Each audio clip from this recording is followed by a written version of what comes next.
Salut à tous et bienvenue pour cette nouvelle vidéo qui sera une sorte de débat autour de la question suivante: quitter le PSG rend-il plus fort? Alors évidemment on va parler de Lo Celso, Lucas, Guedes, mais juste avant je vous propose de revenir quelques années en arrière avec Loguito, un youtubeur spécialisé sur le Barça, qui va vous parler de l'évolution de Ronaldinho, qui ne jouait pas beaucoup au PSG et qui, vous le savez, a tout gagné au FC Barcelone. Allez, on se retrouve juste après. Donc salut à tous, moi en tant que passionné de Barcelone, je vais vous donner mon point de vue sur Ronaldinho, joueur qui nous a régalé pendant des années par son talent. Il a notamment gagné un ballon d'or avec le Barça. Alors on pourra pas dire que Ronaldinho au PSG ça a été un échec, puisque c'est quand même là qu'il s'est fait remarquer pour ensuite aller dans un gros club comme le Barça. C'est quand même grâce à ça qu'il a pu franchir un cap jusqu'à devenir le meilleur joueur du monde, ballon d'or en 2005. Mais par contre voilà, les problèmes qu'il avait avec la direction au PSG et notamment l'entraîneur Luis Fernandez faisaient presque autant parler que ses performances sur le terrain. Alors il a eu aussi quelques problèmes au Barça avec ses sorties en boîte de nuit, avec son goût pour les femmes, on connaît. Mais voilà, c'était pas aussi gros qu'avec le PSG, il n'y avait pas autant de problèmes. Et s'il n'y avait pas autant de problèmes, c'était peut-être grâce à la bonne gestion du joueur au Barça, mais aussi peut-être à la mauvaise gestion de la part du PSG. Pour revenir sur la mauvaise direction du PSG, je vais citer Luis Fernandez, l'entraîneur de Ronaldinho à cette époque-là. Comment voulez-vous que je me mette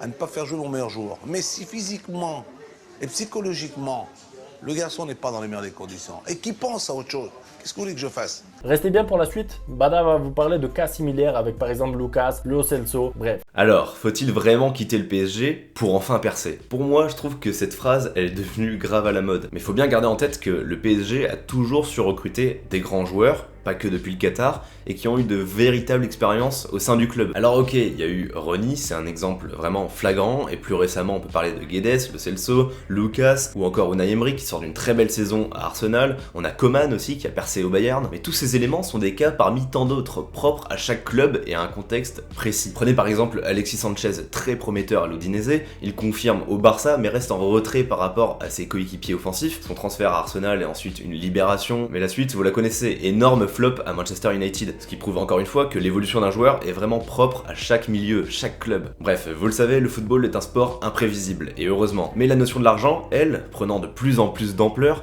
ça entraîne forcément une gestion des joueurs qui est un petit peu plus hâtive, hasardeuse, et qui ne va pas forcément porter ses fruits. Et Lo Celso, c'est l'exemple parfait, vendu 24 millions alors que son talent crevait les yeux, et il en vaut déjà à présent plus de 65. Bon, grossièrement, Paris n'est pas réputé pour être un club d'achat-revente, l'équipe essuie donc plus facilement les critiques que des éloges par rapport à sa gestion. Qui aurait pu deviner que le gamin Marco de Pescara, recruté à peine pour 10 millions d'euros, deviendrait un tel cadre de l'équipe? Avec Mbappé, Marquinhos et son très bon centre de formation, Paris n'est finalement pas tant que ça à pointer du doigt dans son rapport au recrutement intelligent. Tout va très vite aujourd'hui, et je vous l'accorde, l'ironie est assez sympa quand tu vois que Lucas se qualifie à lui tout seul en finale de la Ligue des Champions, donc tant que le PSG n'aura pas assumé ses ambitions, le projet parisien ne sera pas pris au sérieux. Voilà, pour résumer, Paris n'est pas exempt de tout reproche, mais je peux vous assurer que la gestion n'est pas plus catastrophique que dans d'autres grands clubs. Les joueurs qu'on a cités précédemment sont tous dotés d'un talent certain, un talent qu'ils ne peuvent exprimer que dans un contexte adéquat qui n'était pas raccord à celui de Paris. Alors forcément, quand on redécouvre un joueur qui a toute la confiance de sa nouvelle équipe, il ne peut qu'en être sublimé. Mais bon, selon moi, ce n'est pas propre au Paris Saint-Germain.